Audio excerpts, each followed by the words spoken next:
네, 사랑하는 성도 여러분, 제가 중요한 질문을 하나 드리도록 하겠습니다. 여러분들은 구원을 받으셨습니까? 정말 구원을 받으셨나요? 오늘 지금 당장 주님께서 이 시간에 재림하신다면, 혹여 아니면은 내가 이 시간에 생명이 끊어져 주님 곁에 가게 된다면은 나는 지금 하나님 곁에 있을 것을 확신하고 계십니까? 아니면은 이 구원을 위해 무엇인가 더 필요하다라고 생각하지는 않으신가요? 구원을 확신한다면은 여러분들은 지금 삶들을 하나님 나라 가운데 살아가고 계십니까? 다시 한번 묻겠습니다. 구원을 받으셨습니까? 목소리가 줄어드는 것 같은데요. 아니면 계속 물으니까 귀찮아서 대답을 안 하시는 겁니까? 우리 사랑하는 성도 여러분, 우리가 왜 주님 앞에 나와 있습니까? 우리의 목적은 어쨌든 구원이라는 것이 우리 가운데 중요하게 작용을 합니다. 저는 원하기는 여기 계신 모든 분들이 구원을 받으셨으면 좋겠습니다. 그리고 또한 원하기는 내가 구원을 받았다는 것을 기억하며 그 구원받은 자로 삶들을 살아내기를 원합니다. 대신 우리가 진짜 구원을 받았는지는 우리가 조금은 한번 점검해 보아야 할 필요가 있습니다. 우리가 그것을 통해 오늘 말씀을 통해서 좀 보고자 합니다. 우리 사랑하는 성도 여러분, 구원은 도대체 무엇일까요? 구원은 무엇일까요? 우리는 죽음 가운데 있었던 존재였습니다. 그것을 주님께서, 우리 주님이신 예수 그리스도께서 우리를 위하여 태신하여 죽으심으로 말미암아 우리는 그 죽음에서 벗어난 존재가 되었습니다. 오늘 그것을 지금 이 세상은 혼탁해 하는 존재들이 정말 많이 있습니다. 죄송하지만 세상뿐만 아니라 우리 안에서도 그런 존재들이 있을 수 있습니다. 뭐 그럴 일은 없겠지만 우리 옆에 정말 특별한 이웃이 하나 있잖아요. 신천지 여러분들이 계시죠? 아마 저 중에서 분명히 우리 교회 누군가 파송했을 수도 있을지 모르겠습니다. 서로 의심하지 마시고요. 그럴 수 있다는 겁니다. 근데 정말 더 무서운 건 무엇인지 아십니까? 저는 저 친구들이 아니에요. 믿는 우리가 알게 모르게 예수 그리스도 외에 다른 것들이 자리 잡는다는 것이 더 무섭습니다. 우리가 그것들을 오늘 말씀을 통해 조금 살펴보기를 원합니다. 우리 첫 번째 주제를 한번 같이 읽어보도록 하겠습니다. 함께 읽어보도록 하겠습니다. 첫째, 단번에 주신 믿음을 위해 싸우라. 우리 아까 우리 어린이들에게 제가 드린 것은 메달입니다. 이 단일 기도회 21일 동안 완주했다는 완주 메달입니다. 저 메달을 받으려고 전에 말씀드렸죠. 제 아들은 독감이 걸려서 교회 못 가서 못해서 못 받는 거 아니냐고 울었습니다. 우리 사랑하는 성도 여러분, 여러분들은 구원에 대한 그런 간절함이 있으십니까? 그 구원을 여러분들은 어떻게 되셨나요? 받으셨습니까? 이 구원을 받았다면 여러분들은 그 구원을 지금 지키기 위해 무엇을 하고 계십니까? 오늘 말씀 가운데 이렇게 말씀을 해주고 있습니다. 유다서 3절 4절 말씀을 한 절씩 번갈아 하면서 읽겠습니다. 사랑하는 자들아, 우리가 일반으로 받은 구원에 관하여 내가 너에게 편지하는 생각이 간절하던 차에 성도에게 단번에 주신 믿음의 도를 위하여 힘써 싸우라는 편지로 너를 권하여야 할 필요를 느꼈노니,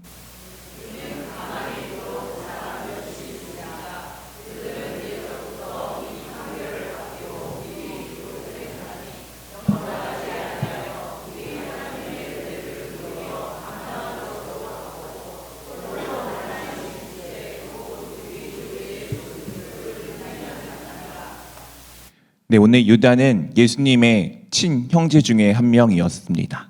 우리가 잘 알고 있는 야고보 사도와 같은 존재였죠. 오늘 그가 지금 사랑하는 형제들에게 편지를 보내려고 했습니다. 무엇에 관한 편지였죠? 원래는 구원에 관련돼 있는 겁니다. 그 앞에 일반으로라는 이제 특별한 단어가 적혀져 있죠. 이게 어떤 의미냐면 그냥 모두가 공유하고 있는 구원에 관한 것입니다. 이 구원이란 것은 세상 사람들도 쓰는 단어입니다. 여러 가지 표현을 쓰고 있더라고요. 어제 이제 결혼식이 있어서 결혼식장 가니까 이제 식당에서 이제 뭐 다른 신부들과 신랑들의 이야기가 막 적혀 있더라고요. 나의 삶에서 구원을 하여 준 당신에게 막 이렇게 해주더라고요. 이 구원과 우리가 지금 믿고 있는 구원은 같은 구원인가요?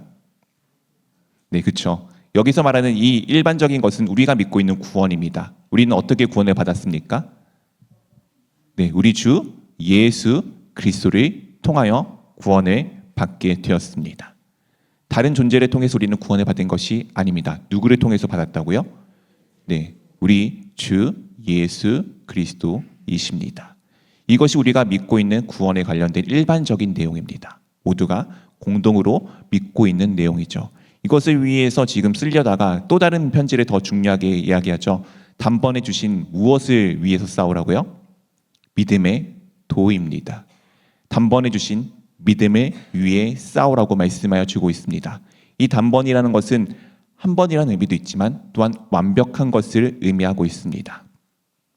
제가 만약 이 물컵을 누군가에게 준다고 생각해 보십시오. 이 물컵은 그에게서 생명이고 가장 귀한 것이다라고 한번 생각해 보십시오. 이것을 받았습니다. 이것을 받는 것을 2번, 3번 줄 필요가 있을까요? 한 번으로 끝나고 이 한 번으로 완벽하게 됩니다. 중요한 것은 이것을 받았는데 그 다음에 이것을 지키는 것은 나의 몫입니다.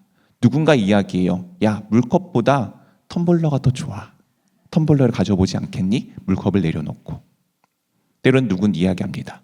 야, 물컵은 별로 필요한 것 같지가 않아. 내게 있어서는 돈이 더 중요하지. 이 돈을 가져오는 게 어떻겠니? 우리가 세상을 살아가다 보면은 이 믿음을 하나님께서는 이미 우리 가운데 주셨습니다. 근데 이 믿음을 지키는 것은 우리의 몫이에요. 이 믿음을 위해서 지금 무엇하라고요? 싸우라고 이야기하고 있습니다. 누군가는 내 손에 들려있는 이 생명 같은 컵을 뺏어가기 위해 이 손을 비틀고 뒤집고 할 것입니다. 그때 여러분들은 이것을 뺏겨야 하겠습니까? 그것을 지키기 위해 싸워야 되지 않겠습니까? 컵이라서 별로 와닿지 않나요? 여러분의 귀한 그 무엇인가 여러분들 지키기 위해서 지금도 부단히 애를 쓰며 노력하고 있지 않습니까? 그 모든 것보다 가장 귀하신 예수 그리스도를 여러분들은 그렇게 귀하게 여기고 있습니까? 오늘 이것을 지금 빼앗기 위한 존재들이 있습니다. 4절에 가만히 들어온 몇 사람으로 표현되어져 있죠. 가만히 들어왔다는 것은 몰래 나도 모르게 침투했다는 것을 의미합니다. 아까 초대에 말씀드린 것처럼 우리 옆에 있는 귀한 이웃이 우리 가운데 몰래 누구를 보낼 때 대놓고 나 신천지 이러고 오겠습니까? 네, 그렇지 않겠죠. 네, 귀한 성도처럼 꾸며서 올 것입니다. 흔히 우리는 그렇게 표현하죠. 양의 탈을 쓴 늑대라고. 티가 나지 않다가 어느 순간 되면 티가 나지 않겠습니까? 괜찮습니다. 걔네들은 어느 순간 되면 티가 나니까. 진짜 어려운 건 뭐라고요? 우리 안에 있는 마음이라고요. 예수 그리스도가 전부라고 이야기하면서 정말 여러분들의 삶들은 예수 그리스도가 전부인 것처럼 살아가고 계십니까? 아니면은 예수님도 필요하지만 나한테 건강도 필요하지. 예수님도 필요하지만 내게는 자녀도 필요하지. 예수님도 좋지만 내겐 저게 조금 더 필요한 것 같아. 예수님이 최고이지만 예수님만으로는 좀 부족하니까 이런 것도 필요한 것 같아. 내가 예수님을 잘 섬기기 위해서 이런 저런 것들도 필요한 것 같아. 지금 수많은 예수님 제외하고 필요한 모든 것들이 사실은 우리 마음 가운데 다 조금씩 있지 않습니까? 예수님 외에 사실 아무것도 필요 없는데, 주 예수 그리스도 외에 아무것도 필요 없는 것이 사실인데, 이것이 지금 우리 가운데 들어온 그 가만히 들어온 무엇인가입니다. 그런데 그것에 대해서 무엇이라 말씀하여 주고 있죠? 그들은 옛적부터 이 판결을 받기로 미리 기록된 자라고 말씀하여 주고 있습니다. 이 존재에 대해서는 이미 우리 가운데 분명하고 명확하게 기록되어져 있습니다. 오늘 아침에 이제 제가 씻고 나오고서 와이프랑 이제 얘기를 하다가 농담처럼 했던 이야기가 있습니다. 와이프한테 제가 이런 얘기했어요. 당신은 무조건 당신이 옳구만. 인정을 하더라고요. 그치, 내가 옳지. 그게 사실과 관계없이 옳은 거잖아. 그러니까 맞다고 하더라고요. 그게 사실이면은 자기가 하나님이지라고 이야기를 하더라고요. 하나님께서 상황과 환경을 그렇게 진실로 무엇인가 자신의 옳음을 보여주시고 증명할 수 있으니까요. 근데 제가 그렇게 농담처럼 했습니다. 상황과 환경을 바꾸지 않고 당신이 옳다고 하는 것은 우리 원수된 마귀가 하는 짓이지. 네, 사실 우리가 그렇지 않습니까? 내가 옳다고 여깁니다. 근데 우리는 그 옳음을 정말 죄송하지만 옳다고 해서 진짜 상황을 그렇게 바꿀 수 있습니까? 환경을 바꿀 수 있나요? 우리는 불가능합니다. 오직 우리 주님만이 가능하시죠. 오늘 그런 존재들, 내가 옳다고 생각하는 존재들, 하나님과 관계없이 내가 옳다고 생각하는 존재들은 이미 그들은 옛적부터 하나님 앞에 판결을 받아 그들은 죄 가운데 들어갈 수밖에 없음을 말씀하여 주고 있습니다. 그들의 특징이 무엇이라고요? 하나님의 은혜를 도리어 방탕한 것으로 바꾸고 홀로 하나이신 주제, 모든 것의 주인이신 우리 주 예수 그리스도를 무엇하는 자라고요? 부인하는 자, 거부하는 자라고 말씀하여 주고 있습니다. 혹시 여러분들도 그렇지 않습니까? 저는 예수님을 믿는데요. 저는 예수님을 잘 따르는데요. 맞습니다. 근데 예수님을 잘 따르기 위해 무언가 필요한 것. 때로는 예수님이 필요하지만 그럼에도 불구하고 내게 필요한 그 무엇인가 있는 것. 이것이 우리가 예수님이 홀로라는 것을, 혼자 완전한 주님이라는 것을 부인하고 있는 것은 아닐까요? 한번 우리의 마음들을 생각해 보였으면 좋겠습니다. 그렇다면은 여러분, 우리는 이미 구원을 받은 자들입니다. 믿으십니까? 이것을 위해 지금 우리는 무엇 한다고요? 싸워야 한다고요. 아까 그런 마음들이, 그런 상황들이 우리 가운데 얼마든지 닥칠 수 있습니다. 그렇다면 우리가 이것을 위해서 어떻게 해야 할까요? 우리 두 번째 주제 한번 같이 보도록 하겠습니다. 둘째, 같이 읽어보도록 하겠습니다. 둘째, 성령으로 자신을 세우라. 무엇으로 자신을 세우라고요? 성령입니다. 이것을 우리가 말씀을 통해서 좀 살펴보기를 원합니다. 17절에 다음과 같이 말씀하여 주고 있습니다. 사랑하는 자들아, 너희는 우리 주 예수 그리스도의 사도들이 미리 한 말을 기억하라. 이 내용은 사도의 말을 기억하는 것이 아니고 사도를 통해서 하나님께서 말씀하신 말을 기억하라는 것입니다. 우리가 요즘 외우고 있는 암송 말씀 있죠? 에베소서 3장 16절. 모든 성경은 누구의 무엇으로 된 거라고요? 하나님의 감동으로 된 것이라고요. 이 사도의 말이 아니고 정확하게는 하나님께서 사도를 통해서 우리 가운데 전해주신 하나님의 말씀, 즉 성경을 무엇하라고요? 기억하라고 말씀하고 있습니다. 그리고 그 내용이 18절 19절에 다음과 같이 담겨져 있습니다. 한 절씩 번갈아가면서 읽겠습니다. 그들이 너희에게 말하기를 마지막 때에 자기의 경건하지 않는 정력대로 행하며 조롱한 자들이 있으리라 하였나니,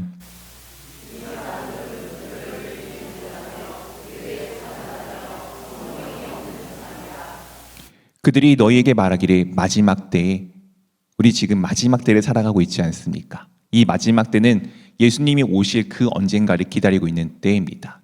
예수님은 지금 오실지 내일 오실지 천년 만년 뒤에 오실지 우리는 아무도 알 수는 없습니다. 하지만 분명한 건 그분이 오시는 거죠. 그렇기 때문에 우리 지금은 이 시대는 마지막 때입니다. 마지막 때에 자기의 경건하지 않는 정력대로 행하며, 무엇대로 행한다고요? 경건하지 않는, 거룩하지 않은, 하나님의 말씀과 관계없이 자기 멋대로 행하면서 어떻게 하는 자들이요? 조롱하는 자들이 있다라고 말씀하고 있습니다. 이 조롱이 무엇입니까? 아까 말씀드린 것과 똑같습니다. 예수님 필요하지, 중요해. 근데 예수님 말고도 우리 삶에 진짜 필요한 것이 무엇인가 또 있지 않니? 이 세상 살아가는데 돈이 없으면 어떻게 살아가? 돈이 필요하잖아. 건강 없이 어떻게 살아가? 건강이 필요하잖아. 그것도 중요하지 않겠니? 잘 관리하고 잘 갖고 와야 돼. 예수님 말고 다른 무언가를 이야기하는 존재들입니다. 이 사람들은 무엇을 일으킨다고요? 분열을 일으킵니다. 이 사람의 특징은 분열을 일으키는 거예요. 왜냐하면 우리는 예수님만 필요하다고 이야기하는데 그 사람들은 아니야, 이것도 필요해, 저것도 중요해, 아니 때로는 이게 더 맞아, 저게 더 필요해라고 우리의 믿음을 흔들어 놓고 그 믿음을 깨트려 버리는 존재들이기 때문입니다. 분열을 일으키자며 그 자들의 특징이 무엇이라고요? 육에 속하며 성령이 없는 자니라. 육에 속한다는 것은 그 안에 생명이 없다는 것을 의미합니다. 예수 그리스도가 없다는 것을 의미합니다. 우리 사람을 하나님께서 처음에 흙으로 만드시고 그 코에 무엇을 불어 넣으셨죠? 네, 하나님의 생명, 영을 불어 넣어 주셨습니다. 우리가 그러자 살아있는 존재가 되었어요. 존재가 되었다라고 말씀해 줍니다. 그것이 언제 떠나게 됩니까? 우리가 죄를 범함으로써. 근데 지금 우리는 무슨 자들이죠? 구원을 받은 존재들입니다. 그렇게 우리 가운데 지금 무엇이 있죠? 성령, 하나님의 영이 함께하고 있습니다. 이 영이 없다는 것은 결국에는 어떤 존재예요? 죽은 존재라는 것을 의미합니다. 오늘 이 분열을 일으키고 경건하지 않고 자기 정욕대로 하며 예수님 말고 다른 것들이 필요하다라고 이야기하는 모든 것들은 결국 예수 그리스도와 관계가 없는 존재임을 말씀하여 주고 있습니다. 이 성령이 없는 삶이 아니라 성령이 있는 삶, 생명이 있는 자가 되기 위해, 즉 구원을 받은 자로 삶을 살기 위해서는 우리가 무엇이 필요할까요? 그것을 20절과 21절에 말씀하여 주고 있습니다. 한 절씩 번갈아가면서 읽겠습니다. 사랑하는 자들아, 너희는 지극히 거룩한 믿음 위에 자신을 세우며 성령으로 기도하며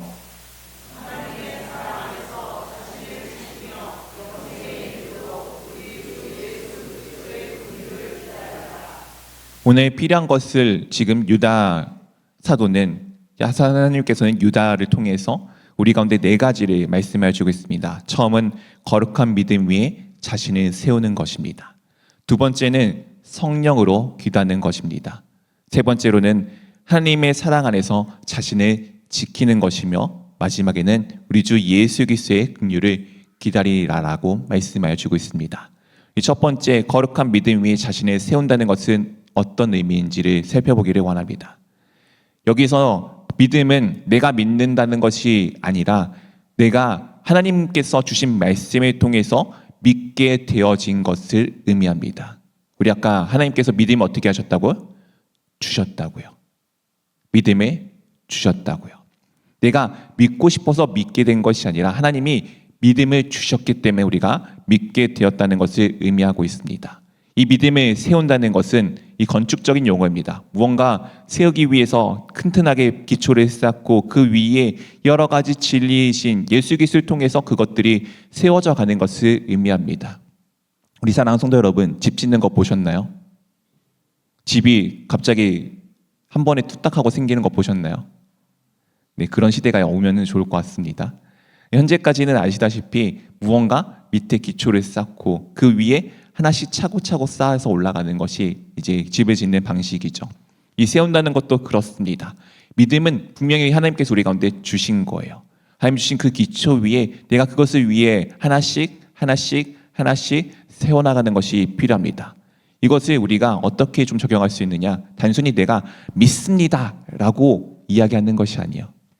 우리 옛날에 그런 거 많이 하셨잖아요. 누군가 앞에서 아멘이십니까? 그러면은 아멘입니다 하고서 열심히 믿는다고 했는데 정말 믿어지시던가요? 그 순간에 믿어질지 모르겠지만 그 다음에는 어떠셨나요? 이 믿는다는 것은 내가 감정적으로 외치는 것이 아닙니다. 이것은 내가 하나님의 말씀을 통해서 이 말씀을 기억하며 내가 정말 누구인지를 깨달아가는 그 시간이 필요합니다. 하나님의 말씀에 가까이 하는 그 세워가는 시간이 필요합니다. 얼마나 하나님의 말씀에 가까이 하고 계십니까? 또한 우리 일상에 조금은 더 가까이 할 수 있는 것이 무엇이냐면은 하나님의 말씀을 믿고 살아가는 우리이기 때문에 하나님께서는 이 상황과 이 순간에 어떻게 하기를 원하신지를 기억하는 것입니다. 우리 보통 삶을 판단할 때 세상의 논리와 기준을 가지고 이야기하지 않습니까? 우리는 무언가 판단할 때 야, 내가 전에 이렇게 했는데 세상 사람들은 이렇게 하네? 아, 나도 저렇게 해야겠다. 그게 아니고 성경을 통해서 하나님께서는 이 순간에 내가 무엇을 하기 원하시는지를 생각해보고 기대해보고 기억하여 행하는 것이 필요합니다. 이것이 거룩한 믿음 위에 자신을 세우는 일입니다. 이것을 해보십시오. 두 번째는 무엇이었죠? 성령으로 기도하는 것입니다. 이 성령으로 기도한다는 것은 우리가 흔히 오해할 때가 있습니다. 이제 무슨 성령의 은사로 기도하는 것, 방언으로 기도하는 것이라고 생각할 수 있는데 그것이 아닙니다. 성령님의 인도하심과 그의 능력을 의지하며 기도하는 것입니다. 우리 사랑하는 성도 여러분, 기도할 때 보통 어떻게 하십니까? 그냥 하십니까? 보통 그냥 아무 생각 없이 평소 습관대로 하시지 않습니까? 저는 기도할 때 보통 이렇게 시작을 합니다. 성령님 도와주세요. 사실 이 단어가 앞에 나오는 게 참 쉽지가 않습니다. 그 습관을 기르기 위해 저도 부단히 애를 썼고 부단히 노력하였습니다. 그래서 어느 순간 기도하기 전에 이 단어가 먼저 나오더라고요. 성령님 도와주세요. 그리고 때로는 무엇인가 기도하다가 제가 할 바를 알지 못할 때 또한 그렇게 기도합니다. 성령님 기도할 것을 알려주세요. 이것이 성령으로 기도하는 것입니다. 기도는 세상 누구나 다 하는 거예요. 믿는 자나 믿지 않는 자나 다 자기의 바람이 있기 때문입니다. 중요한 건 우리의 바람을 하나님 앞에 간구하는 것도 중요하지만 이 바람보다는 하나님께서 내게 원하시는 기도가 무엇인지 따라 기도하는 것이 또 우리 가운데 중요합니다. 그러니 무엇인가 기도하기 전에 다음과 같이 기도해 보세요. 성령님 도와주세요. 성령님 제가 할 기도를 알려주세요. 이것이 성령으로 기도하는 좀 쉬운 방법 중에 하나입니다. 세 번째로는 무엇이었죠? 하나님의 사랑 안에 자신을 지키는 것입니다. 이것은 하나님이 나를 사랑하게 만들라는 의미가 아닙니다. 우리가 보통은 그렇게 생각하잖아요. 이렇게 저렇게 하면 하나님이 나를 사랑하실 거야. 나를 예뻐할 거야. 우리 사랑하는 성도 여러분, 우리 부모님들 자녀가 꼭 이렇게 해야만 예쁘십니까? 꼭 저렇게 해야만 예쁜가요? 네, 어제 결혼식장 갔는데 우리 교회 막내에 가까운 이든이가 정말 왕자님처럼 입고 왔더라고요. 엄청 예쁘더라고요. 근데 아시잖아요. 이든이가 기저귀를 이제 뗐긴 했지만 기저귀 차고 있다고 해서 안 이쁘겠습니까? 그냥 그 존재가 그냥 이쁘지 않겠습니까? 똑같습니다. 하나님은 그냥 우리를 예뻐하세요. 우리를 그냥 사랑하십니다. 근데 우리는 계속 무언가 이런 거 저런 걸 해야지 하나님께서 나를 사랑할 거라고 착각하게 됩니다. 그게 아니고 하나님의 사랑 안에 머무는 것이 중요합니다. 어디 안에 머물라고요? 하나님 사랑 안에요. 즉 무엇입니까? 자녀들이 부모의 울타리 안에 머물러 있는 것과 똑같습니다. 이것을 성경으로 표현하자면 그렇습니다. 하나님 말씀에 순종하는 것입니다. 하나님 사랑 안에 머물라는 것은 하나님 울타리 안에 머무는 것인데 그것은 순종하는 것입니다. 우리가 이 순종하기 위해서는 어떻게 해야 됩니까? 하나님 말씀을 있는 그대로 믿고 실제로 무엇인가 살아보는 것이 중요합니다. 오늘 말씀 가운데 여러분들이 깨닫는 그 무엇인가 하나 있잖아요. 해 보십시오. 해 보십시오. 저희가 이제 이따 제자훈련 때도 말씀드리겠지만 제자훈련하면서 결단하는 것들을 적습니다. 생활 과제에서 내가 어떻게 할 거라 결단하는데 보통 다들 이렇게 하시더라고요. 하나님의 말씀에 따르겠습니다. 하나님의 말씀을 지키겠습니다. 뭘 지키시고 뭘 따르실 건데요? 우리가 왜 그런 것들을 더 해봐야 되지 않겠습니까? 하나님의 말씀 지키겠다고 이야기하는 건 쉬운 이야기예요.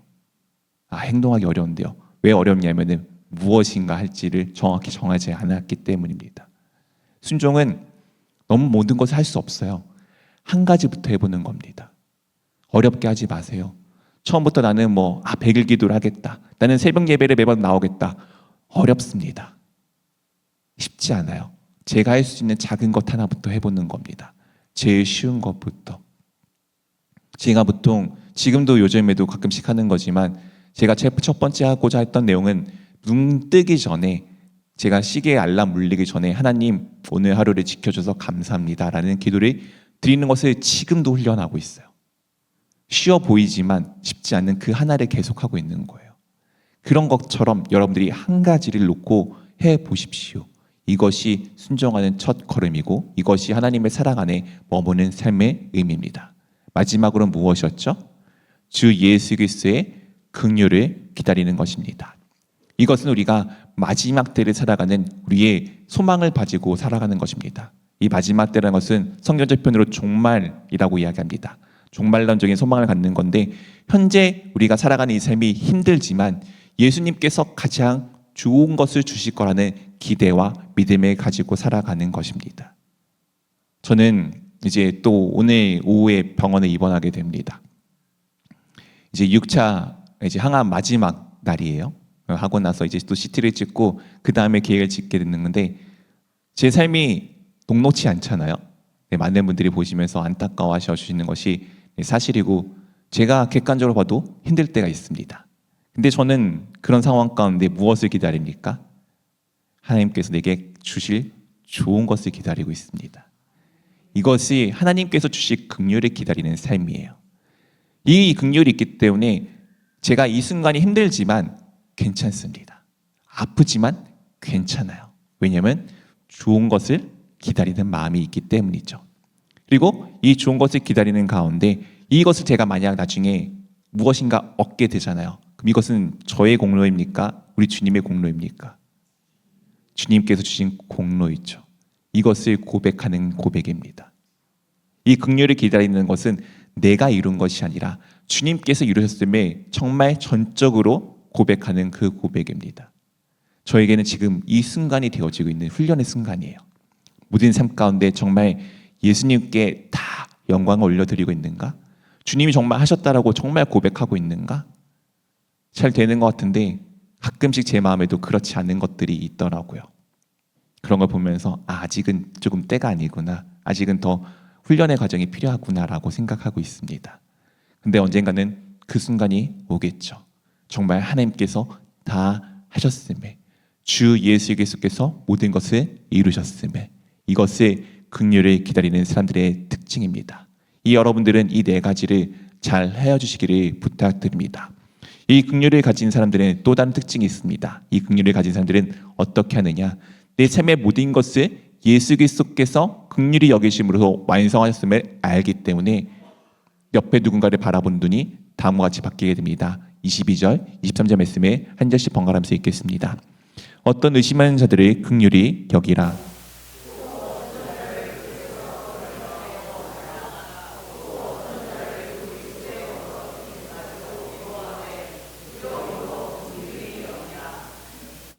의심하는 자들을 어떻게 하라고요? 긍휼히 여기라고 말씀하고 있습니다. 왜냐하면 내가 그런 존재였기 때문이죠. 그런 나를 주님께서 긍휼히 여기셔서 나를 구원하셨기 때문입니다. 또 어떤 자를 어디서 끊어내라고요? 불입니다. 불은 무엇을 의미하겠죠? 네, 지옥을 의미하겠죠. 지옥은 무엇입니까? 하나님이 없는 곳이 지옥입니다. 다른 의미로 믿음이 없는 삶이 지옥입니다. 예수 그리스도가 없는 곳이 지옥이에요. 무슨 형태로 뭐 불이 던져지고 뭐 불구덩이 떨어지는 그런 것은 이제 우리가 형상화한 것이고요. 하나님이 존재하지 않는 곳이 지옥입니다. 이곳에서 무엇 하라고요? 끌어내서 구원하라고요. 우리 주님이 그리 하셨던 것처럼. 근데 어떻게 하라고 하죠? 어떤 자들의 그 육체로 더럽혀진 옷까지도 미워하되, 즉 이런 의미입니다. 누군가의 죄를 미워하라. 근데 두려움으로 긍휼히 여기라는 것은 이런 의미입니다. 죄는 미워하되 사람은 미워하지 말라. 근데 우리는 보통은 죄는 미워하지 않고 사람을 미워합니다. 야, 이 사람은 도대체 왜 이래? 중요한 건 그 사람이 아니고 그 사람이 지은 죄를 우리는 미워해야 되는데 그 사람 자체를 미워하기 시작합니다. 근데 오늘 무엇하라고요? 두려움으로 긍휼히 여기라고요. 죄송합니다.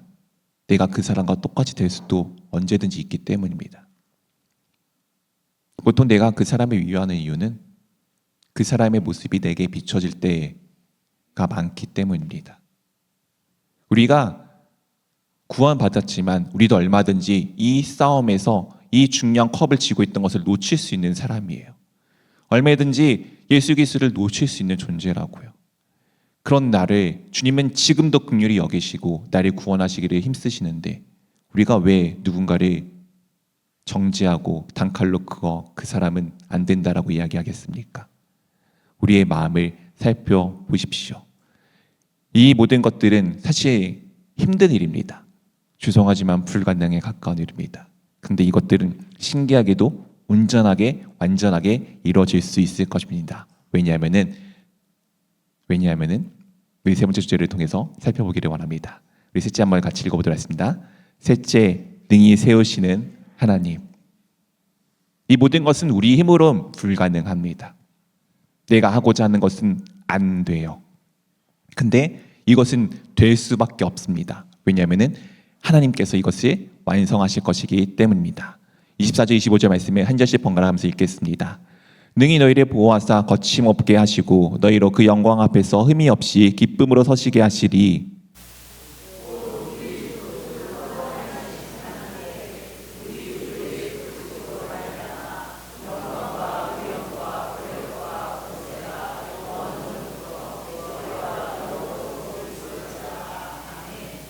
능히 우리를 보호하시고 거침없게 무엇인가 걸려서 넘어지지 않게 하시고 너희로 그 영광 앞에 하나님의 영광 앞에 흠없게 세우시고 기쁨으로 서게 하시리가 누구이시라고요? 우리 주 예수 그리스도이시라고요. 예수 그리스도 통해서 우리가 완전하게 세워질 것을 말씀해 주고 있습니다. 또한 무엇을 말씀하셔 주시죠? 예수 그리스도로 말미암아 예수 그리스도로 인하여 하나님께서 영광과 위엄과 권력과 권세가 영원전부터 이제와 영원토록 있을지어다. 누구로 그것이 이루어진다고요? 예수 그리스도로 인하여. 우리 사랑하는 성도 여러분, 여러분들은 그런 존재이십니다. 우리는 힘써 싸워야 해요. 근데 이 힘써 싸우는 과정에서도 모든 것을 지키시고 온전케 하시는 분은 누구이시라고요? 예수 그리스도이시라고요.